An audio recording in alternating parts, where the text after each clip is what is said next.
All right, good afternoon, everybody. This is Rick Bosley. It's 3 o'clock Eastern Standard Time. I think it's pretty cool that I have to clarify what time zone we're in. This is a series that I began last year. We have about 20 successful interviews with it, and we expanded people from England, from Canada, from the Pacific Coast, Mountain Coast.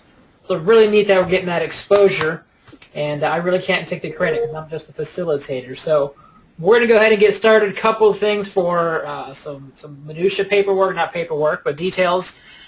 I've got people who are listening live right now. We want to make sure that you guys are going to have the ability to ask some questions to our guests as it goes on. So you're going to see in your little panel for GoToMeeting a spot for questions. So if you'd like any questions to be answered, go ahead and type them in there. That way you don't forget what they are. And after the interview, sometimes 30 minutes, 45 minutes, I'm going to open it up, be able to unmute you to be able to ask the question. So without further ado, this is recorded, so if anybody should have seen this, you can find it on my YouTube page. You'll get the information for that later. And let's get into business and start talking to our 2015 first guest, Martin Bouma. Martin, can you hear me? I can hear you, yep. It is Bouma, right? Make sure I'm saying it correctly. That's correct, yep. Wonderful. So, Martin, I sure appreciate you jumping on here and giving some insight. It's one of the really neat things about Keller Williams that no matter where you go across the country, it's the culture of sharing and giving, that teamwork together, everybody achieves more. So I appreciate you talking to me because I know we've met for all of maybe 2 minutes about a month ago. I remember that, yes. Yeah. So how this will go, Martin, I would love to get and share your story and share your success because where you're at right now is truly incredible. We're going to go over some numbers and brag on you. Those of you who are watching, you can see right now that Martin is from Ann Arbor, Michigan. So how's the weather up there? It was minus 6 degrees this morning. Oh, my gosh. So I was complaining and moaning about 37 degrees in Orlando, Florida, so I apologize for that. Yeah. No. Up in Ann Arbor, Michigan, you're the #1 agent in your board, which has about 800 to 1,000 agents, right? Correct. The #1 Keller Williams agent in the Midwest. Is that through 4 different states? That's through. Well, it's actually, I'm actually the #3 agent now in the Midwest, but that's like Michigan and Northern Ohio. Okay. That's in our region. Okay, perfect. Perfect. Oops. I was going to change it, but we're going to change it later there. Ranks top 50 in KWRI. Correct. There's 115,000 agents in the Keller Williams in top 50, so congratulations for that. And what I love, and I don't have the pages, you were featured in the MREA interviews, which for those of you who don't know, the Millionaire Real Estate Agent book. Are you quoted in there? Do you have some pages on there that was your quote? Yeah, I'm quoted in the Millionaire Real Estate Agent. I'm quoted in Shift, and I'll be quoted in the new Millionaire Real Estate Agent book that Gary's working on right now. Awesome. I love this. So I really feel privileged and humbled that I'm doing the same interviews that Gary Keller's able to do. And by being in Gary Keller's masterminds, how long have you been doing that for? Since I joined Keller Williams, which was, 12 years ago. Wow. So you've seen some huge growth and then also some different opportunities with Gary. So catch everyone up. Let us know who you are from extremely brief your previous career. If real estate was your first career, fantastic, to when you got started, and then catch us up as quick as possible the last couple of years. Yeah.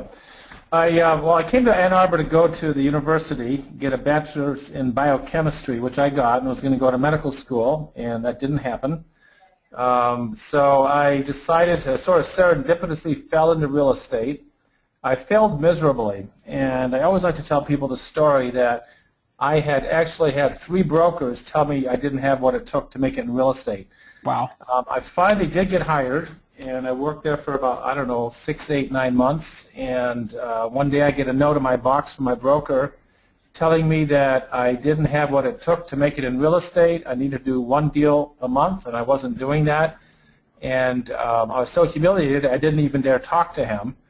And so I was standing in the lobby sort of devastated because I'd quit my job at the hospital. A woman came up to me and she says, "Martin, what's the problem?" I said, "Well, I think I'm fired." And she says, "Well, Martin, do you want to make it in this business?" I go, "I absolutely do." She goes, "Will you do what it takes?" I go, "Yes, I will." So she took me to the back of the office, and for the next 6, 7 months, the two of us sat and cold called from 8 in the morning till about 5 or 6 o'clock at night. The only time I would leave was if I had to go on a listing appointment. And several months later, I think this was like in March and July, I had 7 closings. So that's sort of how my career got started in real estate. So let me ask you, because you've got the biochemistry, you went into that, so it sounds like you're about 23, 25 years old right here? Correct. Okay. And you said the lady at the hospital helped you with that, or lady at the office? No, somebody in the real estate office. Okay. Because I was literally in front of my mailbox reading this note, and in state of shock, because I quit a pretty good job at the hospital, and not knowing what I was going to do. And so she took me under her wing, and it was a powerful lesson for me, because it's amazing how many times it made me aware of the fact how what one person says to you can make the difference between a successful career or not. I was just going to bring that up. So Mayor Anderson talks about, is it Sally Mae Tillman, right? Yeah. And this person was your Sally Mae Tillman. So what do you, I mean, that's a huge commitment that she undertook, because 8 to 5, I don't care who you are, that's draining. And here she says, I'm going to do it, you do it with me. So what was her skin in the game? What was her interest in you? Nothing. You know what, it's interesting, to this day she won't take credit for it. It was just somebody who, what she liked about it, it forced her to do it also, right? Okay. She believed in me. I love that. So it was, the two of us worked together on it. It was, I would never, if it wasn't for her, I would not be in real estate. Yeah, you'd have taken that note and gone back in the hospital somewhere, and who knows where you'd be. Correct. Oh, exactly. Wow. It's one of those defining moments, and likely, and again, I'm getting to know you for the first time now, you've likely paid that forward in dividends as well. Oh yeah, absolutely. So let's talk about that. You took your licks. You went 9 months without doing a thing, failing forward. Was it easy for you just to cold turkey start cold calling for 10 hours a day? For me back then, I was so scared. I had my back up against the wall that it wasn't scary for me.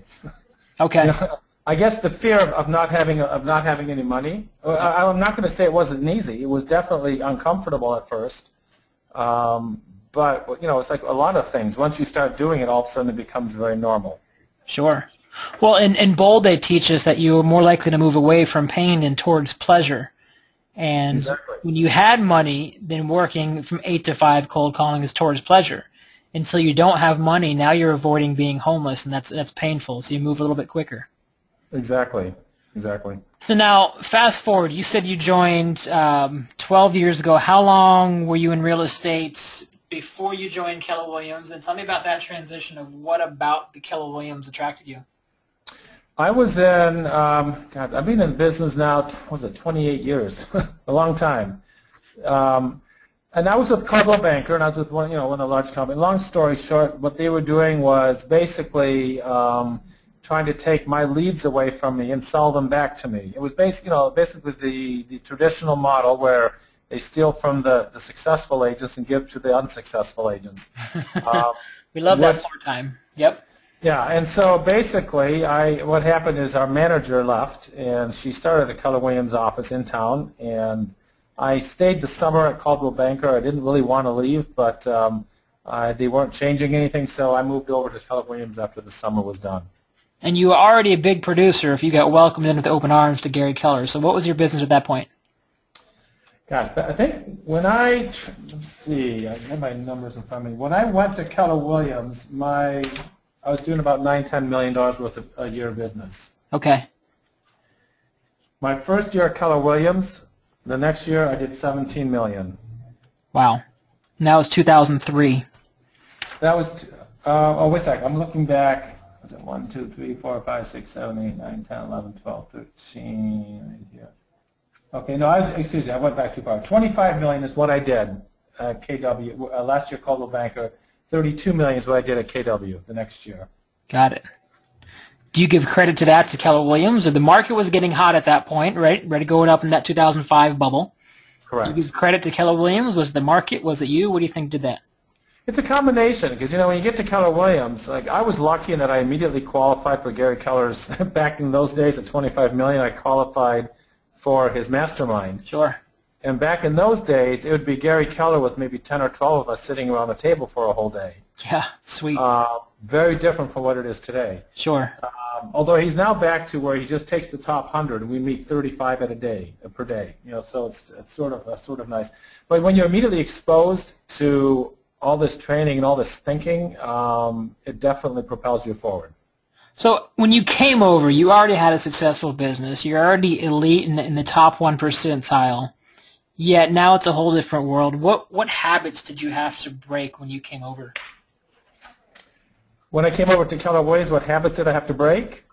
Sure, or maybe even not even put Keller. Let's talk about, you mentioned you failed forward, and I know there's more stories than your first 9 months. So let's talk about some of those ceilings that you hit throughout your career, wherever you were at, and how did you overcome those ceilings? What are some bullet points you could stand out in your career? It's interesting. Like right now, it's interesting you bring up ceilings. I've sort of been at a ceiling for the last 3-4 years. Okay.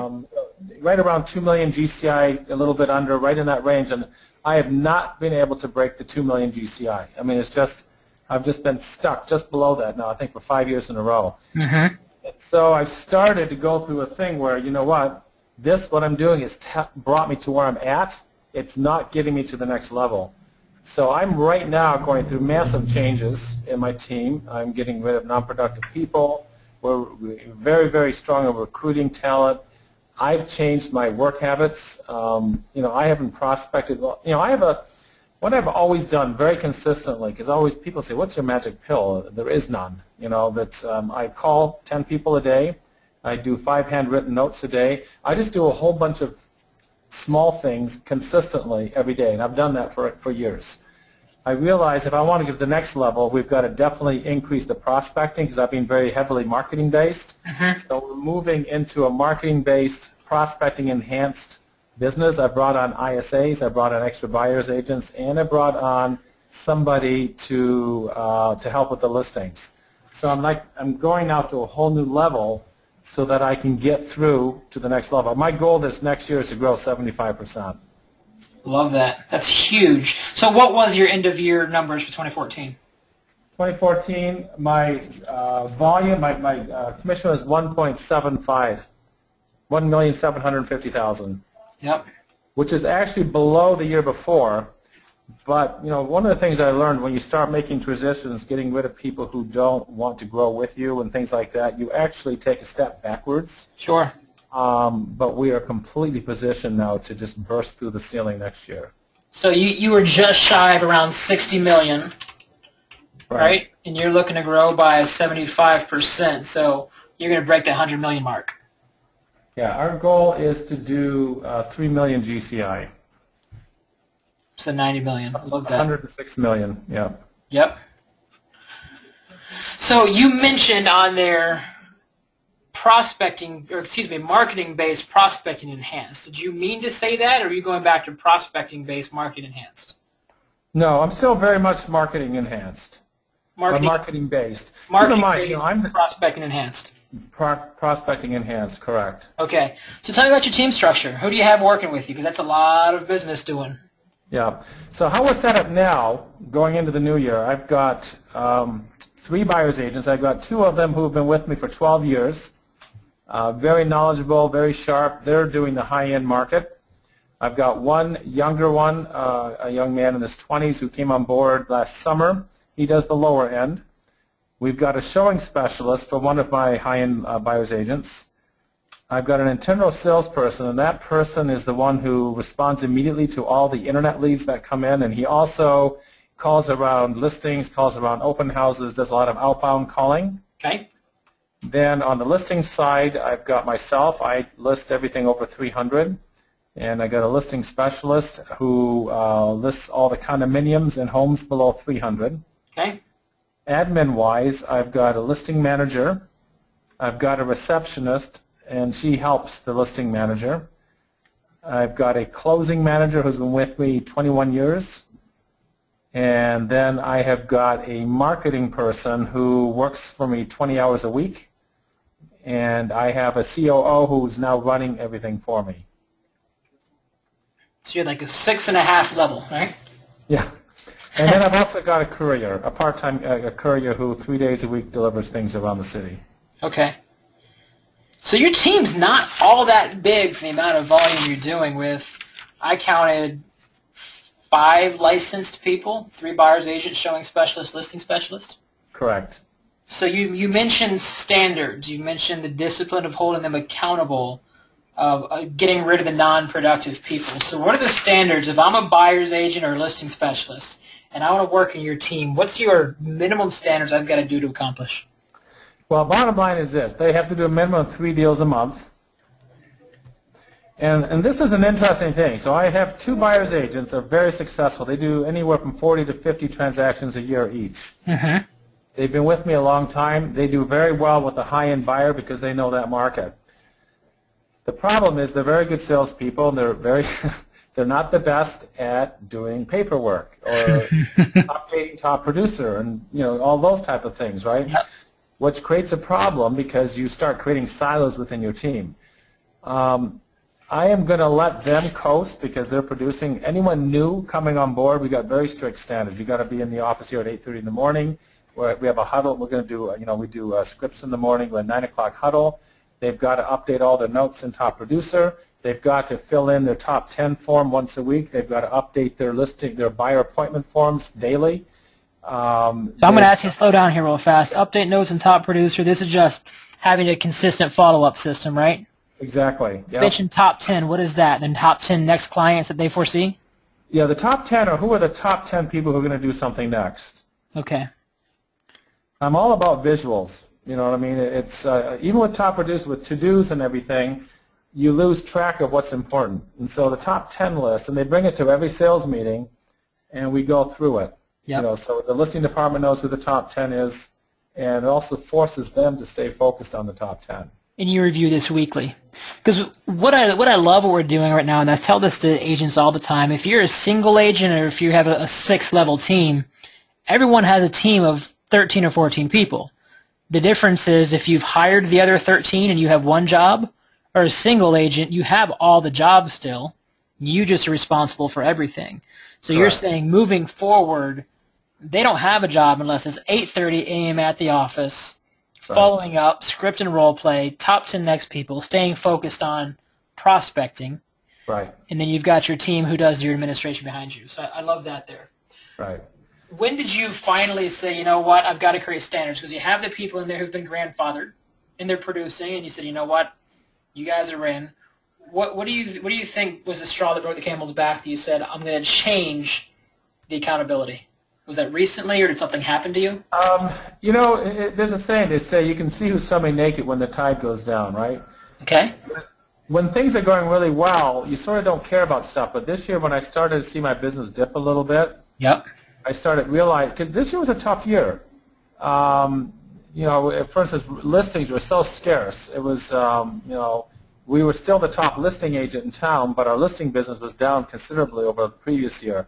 Buyer sales were even tough because the buyer's agents would, like Scott, he says, Martin, I think I probably got 1 deal out of every 2 or 3 offers I wrote because multiple offer situations and building inspections, the buyers were very finicky. It was just a very, quite honestly, this past year I think was probably one of the more difficult years I've seen in a long time.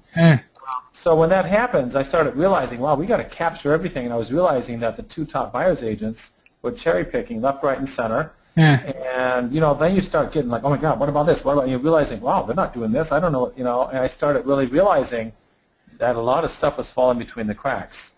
And and I realized I want to go to the next level, and I can't get to the next level by letting things fall through the cracks. Yeah, you've been there for 5 years. So just so we can compare apples to apples, Orlando is a very different market than a lot of cities around there.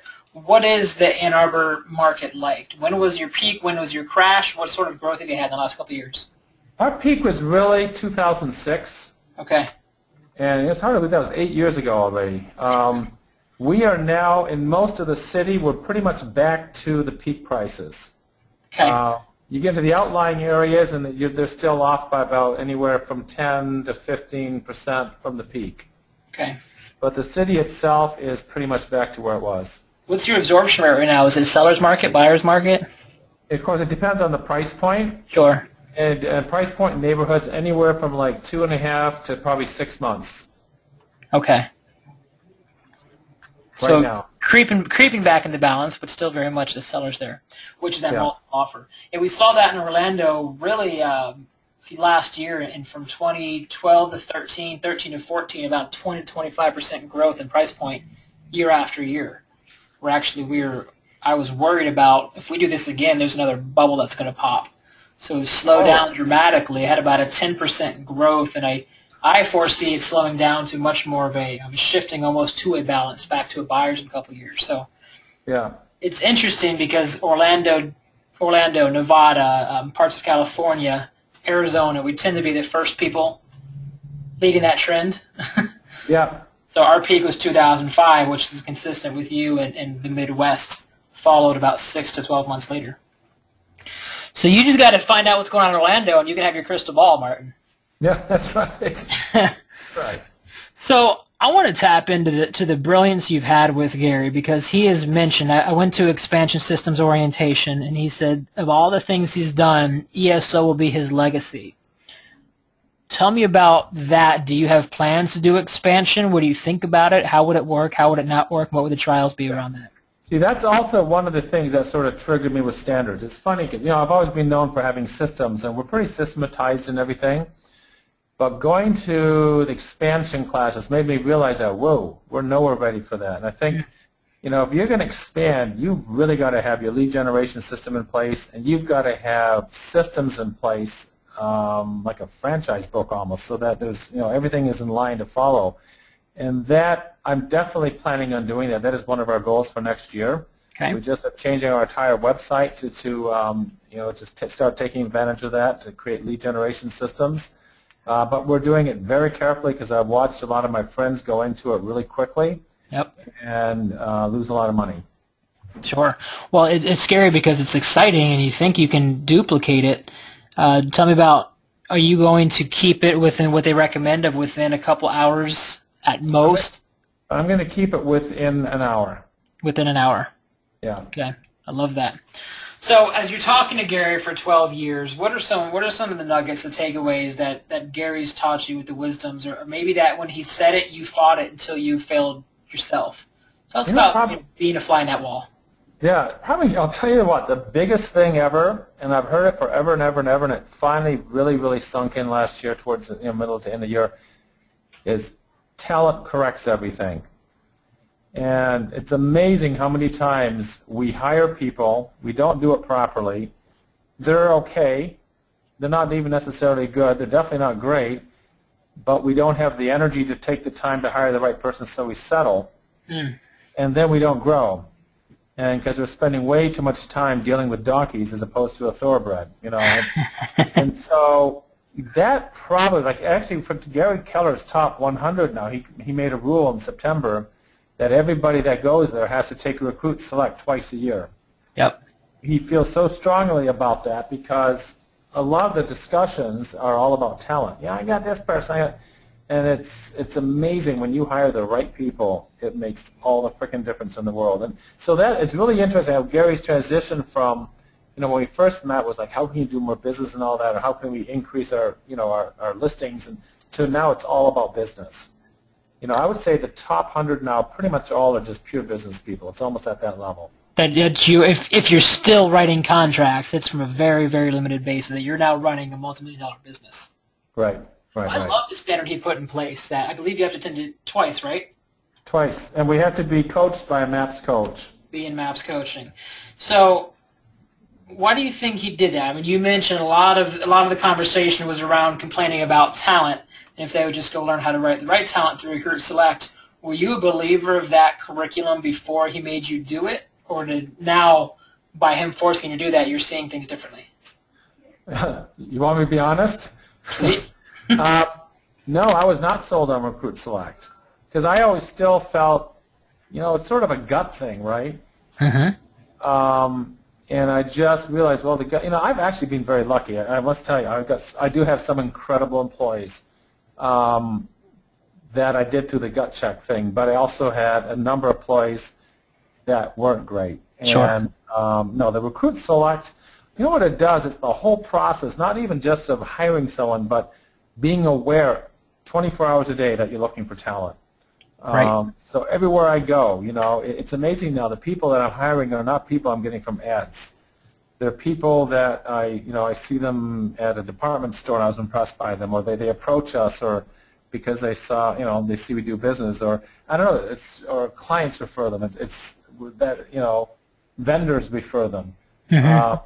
And so, no, it's really made us aware of how important talent is. And the other step is, and Gary talks about this all the time, normally what happens, we hire somebody, and then it doesn't work, we fire them, and what do? We're desperate, right? Mm-hmm. You think you're going to take 3 months to find the right person when you need someone yesterday?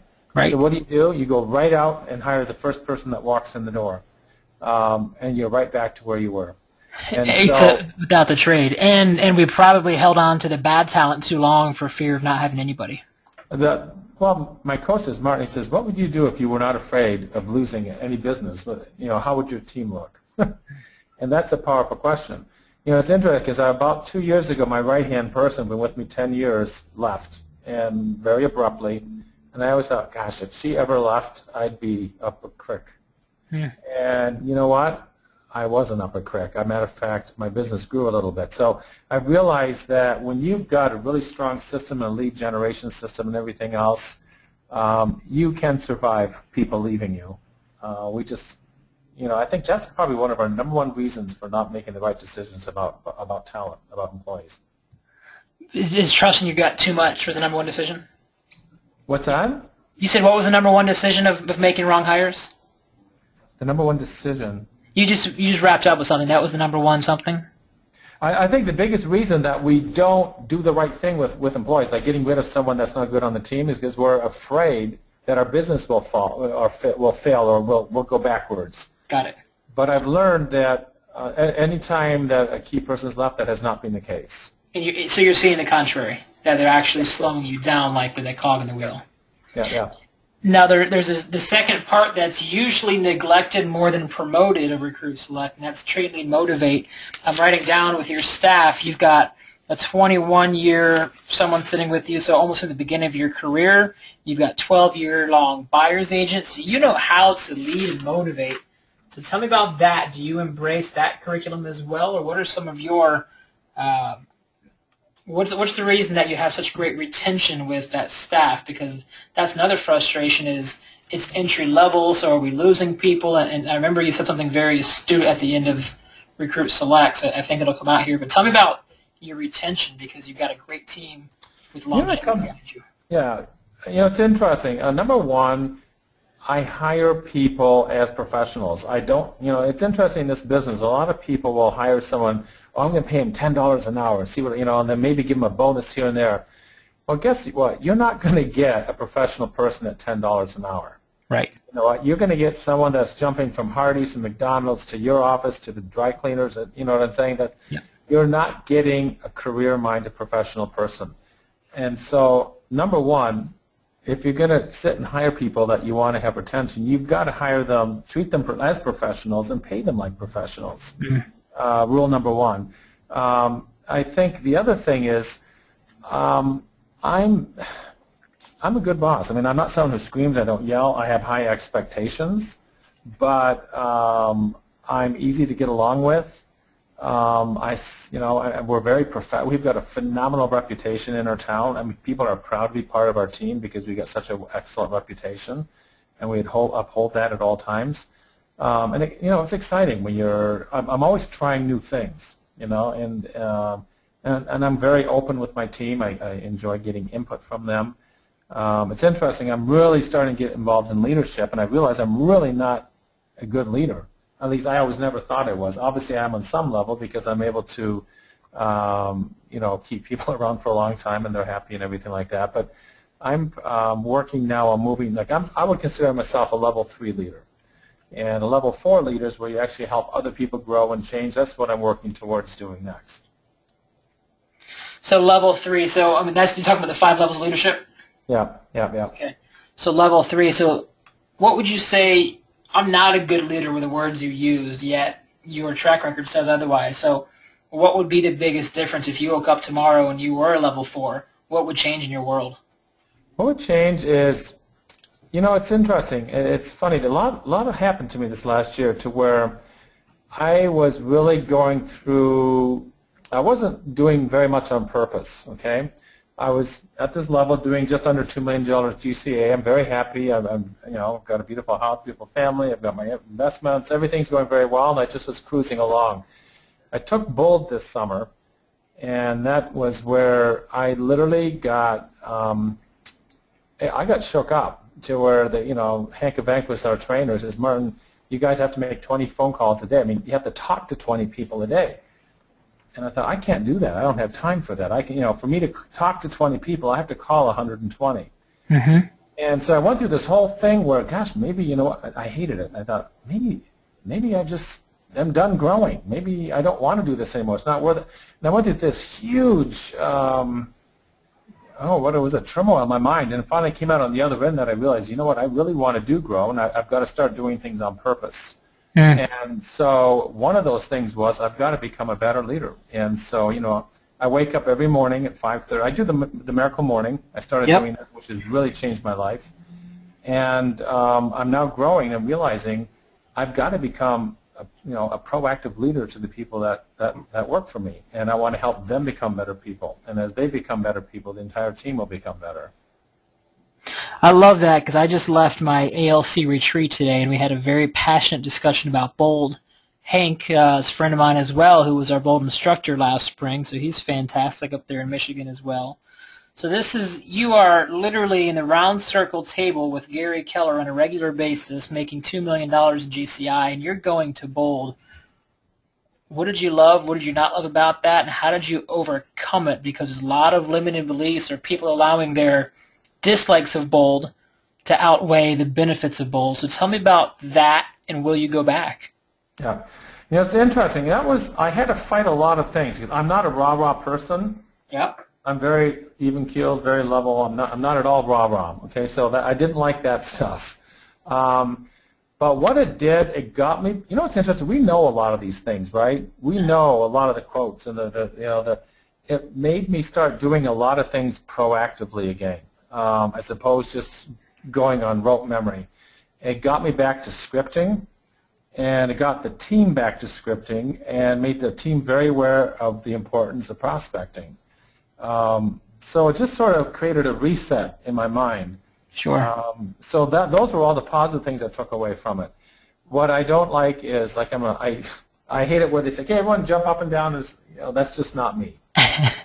I'm a great salesperson. Yeah, that's not me. Yep. And the other part too, where we're sitting in class, okay guys, for the next half hour you're going to call 20 people in this room full of 50 people or 100 people. Yep. I can't operate that way. And the first day that happened, I was in the front row, and I thought, I'm not just going to call people just to call. That's just not what I'm going to do. Sure. And I couldn't do it, and I froze, and I sat there, and I know everyone's looking at me because I'm the top agent in the room, and I wanted to melt into the floor. And I literally got sick to my stomach because I thought, I can't do this. So I made a deal with Hank. He says, Hank, during that period, I will go outside in my car, I'll bring my computer with me, and I'll make calls the way that I make calls. Right. So that's how we got through that. Right. But you know what? I think for someone who's never done it, those are great exercises. Well, yeah, you've earned your stripes, right? And that brings me into something that I found very profound when we did do that Recruit Select class last month, going into the DISC profile and the AVA profile. So those of you who are listening right now, Martin, what's your DISC and what's your AVA? And then we'll kind of clarify and validate it in 30 seconds. Yeah. Well, it's interesting. My AVA is 4259, and my fifth is 7. So I am, like Gary Keller, he told me, I said, Martin, I would never have hired you as a mega agent. Right. So obviously I've learned to compensate. And it's interesting because the first 3 brokers years ago wouldn't hire me. Right. So obviously I must have showed the same kind of numbers on some tests I took way back when. Yeah, that was the animal that you showed up as, right? Yeah, exactly. Yeah. My DISC, it's interesting. I always show up as a DI a DC. Okay. With I being 3rd, which is interesting because, like if you meet me in a client, or I very much can be a D. Uh-huh. I've also trained myself to do that. I've taught myself to change channels. Yep. You know, just like you change your radio station. There's times where, yeah, okay, Martin, I got to go for this. I've not got to, you know, on purpose go into this mode, and I've trained myself to do that. Well, I think that's so important. So I'm very passionate about that curriculum. I teach Mega RSTLM Lite. So those of you who are listening and don't know what we're talking about right now, a 4259 talks about having a moderately to low initiative or directive, taking that drive and risk-taking. You're a little more cautious. A low social ability, so being extroverted is not really your comfort zone. No. Yet what's important is this is all behavior and not skill set. Those are two very, very different things. And just like you mentioned in bold, making a phone call in front of everybody without being prepared is way out of your comfort zone because that's your behavior. Correct. If you were forced to because you were like you were back when you were 24 and not making money, you could do it and be uncomfortable because the pain is large enough. Right, right. And so you can be uncomfortable to bring up a skill set. It doesn't mean your behavior has changed. So I want to talk about how you've overcome the stigma of the behavior of a mega agent that says, you know, I don't buy that. I'm going to go be a mega agent regardless of what my comfort zone is, and about some of those uncomfortable learning lessons that you've had to overcome to say, you know, I might not be the most extroverted, direct, demanding, risk-taking person. I'm going to be a little more methodical in thought process and thought-provoking, and how you still can grow 2 million GCI. Right. Tell me about that journey. You know, well, part of it, if you notice, my vector 4 is a 9, right? Yep. That's very high C, very high detailed. Mm-hmm. The one thing that is, like, you know, my friends who know me says, Martin, you're not a salesperson as much as you are just an incredible consultant. You know the market very, very well. I'm very good one-on-one with people. I'm not very good. I'm good on stage with 10,000 people, but you get me in a room with 100 people I don't know, I'd rather melt into the wall, right? Mm-hmm. Most of my client appointments, I'm one-on-one, and I do very well in that situation. And what got me to be successful is I became incredibly knowledgeable about the market. I knew more about that market than anybody, and with my high C personality, I knew everything about average price per square foot in this neighborhood versus that neighborhood, and the absorption rate, and what happened here, and how much of, that is what really, really got me going, in the sense that people hired me for my knowledge and my grasp of the business. Right. The second part of it was I was very driven. I'm very, I set my goals, and, my business plan is very simple. You start with it's my economic model, right? Mm-hmm. And I know, like this coming year, if I go on 305 listing appointments this year, I'll make $3 million. I just know that. It's that easy. From my track record. So you just follow that religiously, right? And you just simply, what happens is if you're not hitting your goal, all of a sudden it's sort of like 25 years ago when I had my back against the wall. Sure. You start, okay, this year we're really holding, it's like our goals for this month is 14 listings, and we're already pretty much at 8, and the thing now is, let's take the gas off the pedal. It says, no, because we've got to get so many in February, so let's start working towards February. So it's just having my goals in front of me every single day, and that really drives me. That makes me do things that I wouldn't do on my own. So let me ask you this, because this is a huge challenge. It was for me, and I'm learning to overcome that. It's one thing to write your goals and have a business plan and know that you need 305 listing appointments. What drives you? What's your big why that says, I'm not going home unless I do this? Do you have that level of commitment right now to those?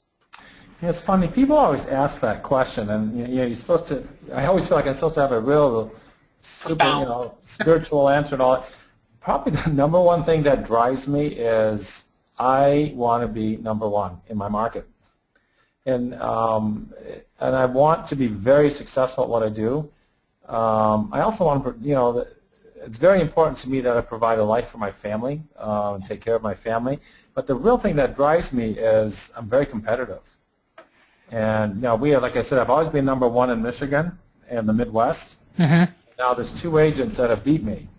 Yep. And that's also part of what's really shook me out. Like, oh my goodness, I've got to beat them. Sure. So I don't have a real fancy reason what drives me, but it's just, I think probably mostly it's my competitiveness. And sometimes that's enough, especially because you're so close. What I've found, and let me know if you experience the same thing, accountability, I mean, that's ultimately what you're saying you have. You're accountable to the listings, to your team, to your business. It has to come with consequences. So what happens if you don't? And oftentimes agents, and you likely experienced it through your career, you don't feel the pain until that pain's already too late. Correct. In the first 9 months, you didn't do the things you should have done in your career until you were forced with being let go and possibly being unemployed. That's when the pain was so great it was almost stressful.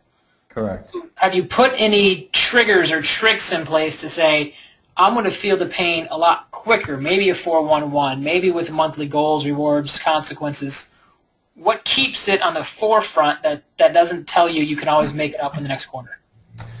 Well, because I monitor, I monitor everything. Okay, like so, I monitor every month.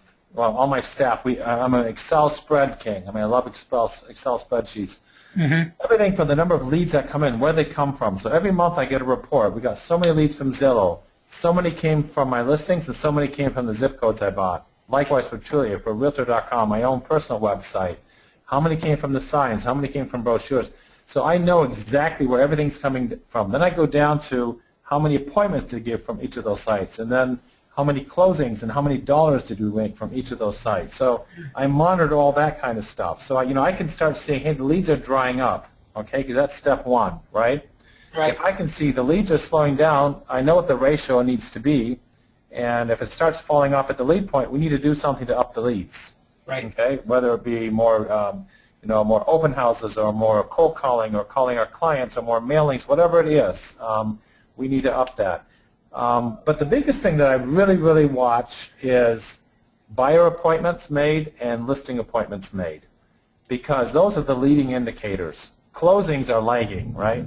There's not much you can do anymore. I watch the leading indicators, and like this year, what we're doing, we are super holding my team accountable. It's like every single meeting we talk about where we're at. And this year, last year I blamed the market a lot, and they're saying, well, you guys, we didn't hit our goals, but the market was crappy. There's no listings out there, and I allowed that to happen. Mm-hmm. This year, we're not going to allow that. We're going to stop my meeting right in its cold in its feet, say, okay, you guys, we're about 15% off this month. What are you going to do to get a listing this month? What are you going to do? What are you going to do? We need, as a team, talk about what we're going to do and stay hyper-focused on that. And keeping that top 10 for your buyer's agents, you mentioned leading and lagging indicators, and make sure I'm quoting you correctly. If anyone wants to learn more about that, that's from 4 Disciplines of Execution, right? Correct, yeah.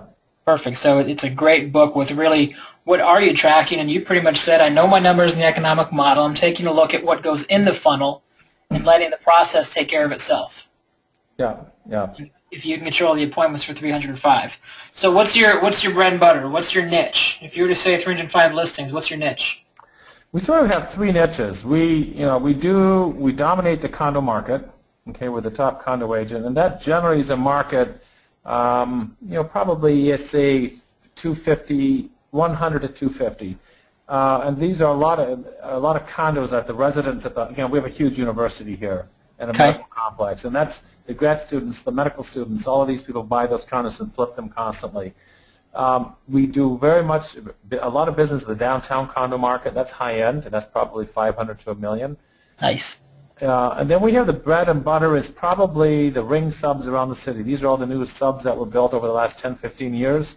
The houses range in price from 300 to 500. That's our bread and butter. And then I do the high end. I made a very calculated decision 10 years ago. If I wanted to move into the luxury market, I should move into one of those neighborhoods, which I did. Yep. And I now completely dominate that neighborhood. And that is 800 to 1.2 million. And so I've really stepped up into where I'm now the number 3 luxury agent in our market. Love it. I mean, what you just told me was you have 3 farms. 3 farms, yeah. So farming is your niche. We do. Well, there's 4 neighborhoods that it's interesting. What we've done now, we've picked, the Toll Brother neighborhoods is a farm that I have. The downtown condos is a farm. Then there's 2 other high-end neighborhoods that I'm now deciding I want to move into, and I sent out a quarterly 4-color, 4-page brochure. every quarter with a total market update about those neighborhoods. And I'm using that to slowly get into those neighborhoods. So I farm actively 4 neighborhoods, but I have 3 market niches I've done very well in. Okay. And then your database, you mentioned at Recruit Select, was a large part of it, of staying in touch with your database. You gave me some numbers, and if you guys are wondering what it sounds like to know your numbers, when he can tell me 613 people is the true database, and 15,646 is everybody, when you know your numbers like that is like when you could become sit next to Gary Keller. So congratulations, kudos for that. Tell me about that. What is your systematic way to stay in touch with your 1613?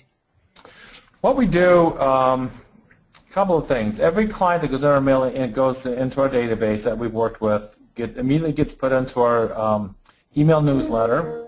They also get set up on Market Snapshot. We send them handwritten notes on their birthday with a card certificate to Washtenaw Dairy, which is a famous local ice cream place here in town. On their anniversaries, they get a handwritten note from me. And then Thanksgiving, we send out an invitation to all of our people in our database for a free pumpkin pie. And they have to, RSVP, because they have a choice of 4 pumpkins. This last year we had, I think, 325 people, I believe it was, come into the office. Wow. Then we also do an annual report that goes out in January. It's just an annual report about the whole market in Ann Arbor. A lot of those things are just to position me as the expert. Sure. And this year, I've got to be very honest, I'm not very good about calling them. And this year, one of our goals is that we're going to call everybody on our database. How often? I'm going to start with probably once or twice a year. I shouldn't say I don't call my database. What I will do is if I list a house in the neighborhood and I know there's a couple of past clients in the neighborhood, I'll call them. And I like calling with a reason. Yep. I don't like calling just to ask for business. That's me. So we want to just very systematically go through the entire database. My goal is to get through it at least once. Sure.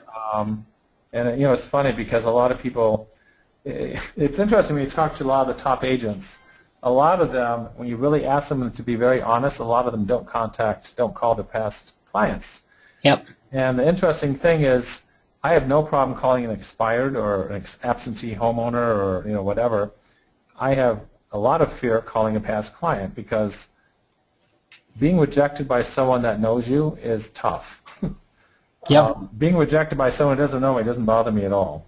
Sure. The interesting thing is, whenever I call a past client, they've never rejected me, but there's that fear factor. Because if you haven't talked to someone in 3 years, personally I think, oh gosh, they're going to think, what's the matter with you? You haven't talked to me in 3 years. Why do you want to talk to me now? But that's me putting the drunk monkey in my head, right? Sure. I was going to say it's a limiting belief that Right. you immediately said. Yep. And so that's one of the things this year we're definitely going to do. I love that. So in the MREA book, it tells us that you can expect a 2 out of 12 ratios, or 16%. Do you believe that that's possible in today's market? Well, if I look at 120 of our transactions were from past clients or people who know us, right? Let me see, what is that ratio? Gary's actually redoing the numbers a little bit because I think they're finding they're not. That's 7.4%. 7.4%, okay. And what does the MREA say again? 16.6%. Yeah. I think that's high, but I don't know. I know that we're working a lot of the numbers because they're finding that they're different than what they were 12 years ago when it was written before. So much has changed. Welcome to the .com era, right? And ISV is showing assistance, so it'll be exciting. And are you featured in that rewrite as well? Yeah, I am. Perfect. I love that. I don't know if you're allowed to say. Do you know when that'll be released? I don't. We just all filled out a bunch of quotes. We were able to do that in December. So I have a feeling it's probably getting towards the end. Okay.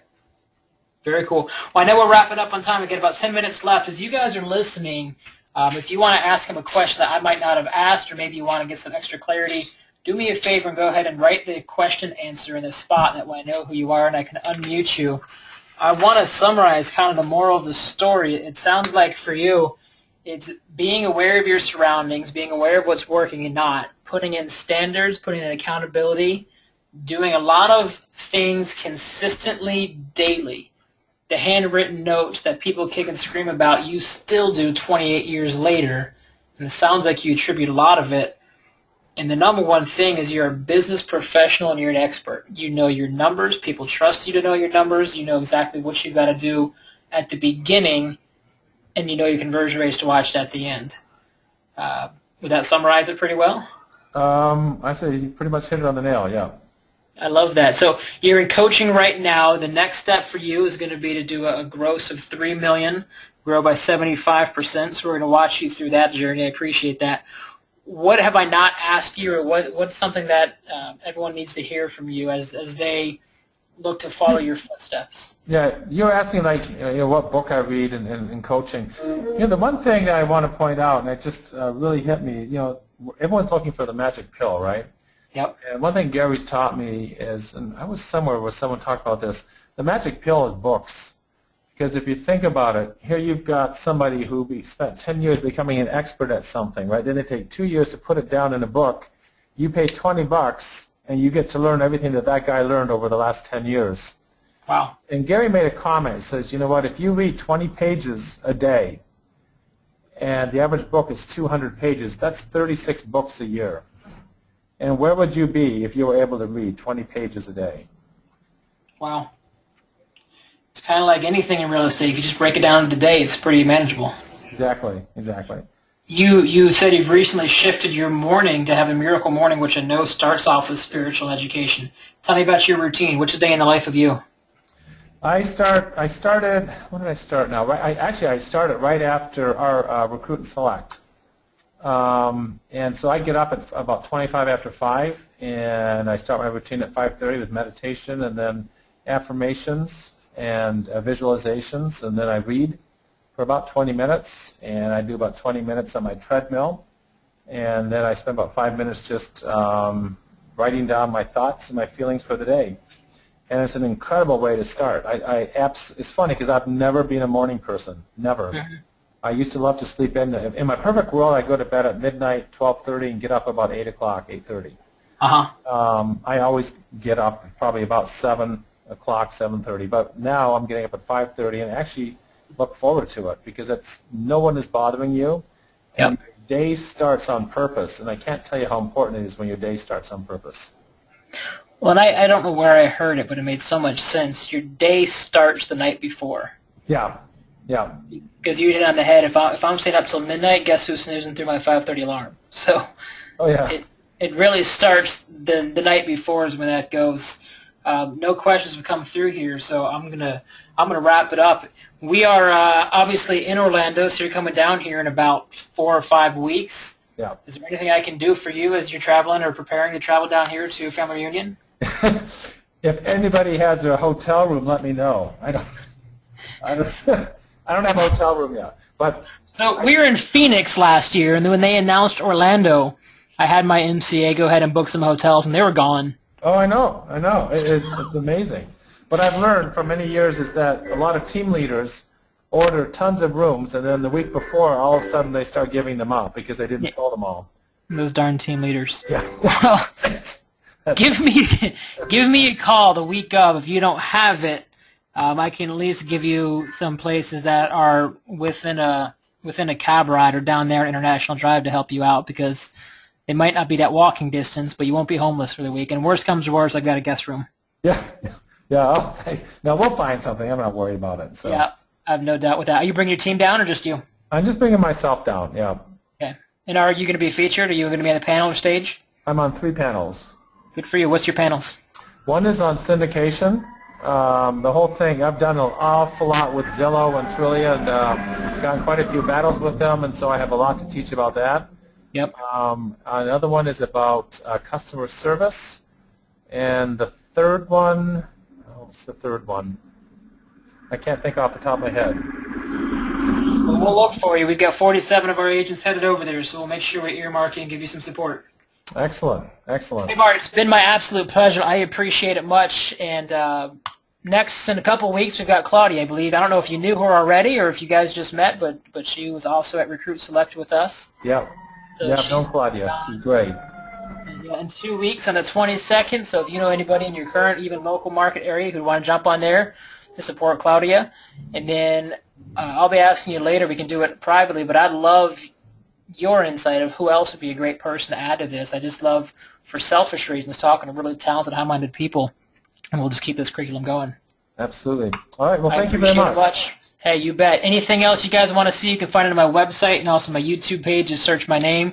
You'll find this one, about 20 or 30 others, and we'll keep this going. Martin, stay warm up there. Okay, will do. Take care. Bye now. Yeah, I'll see you. Bye-bye.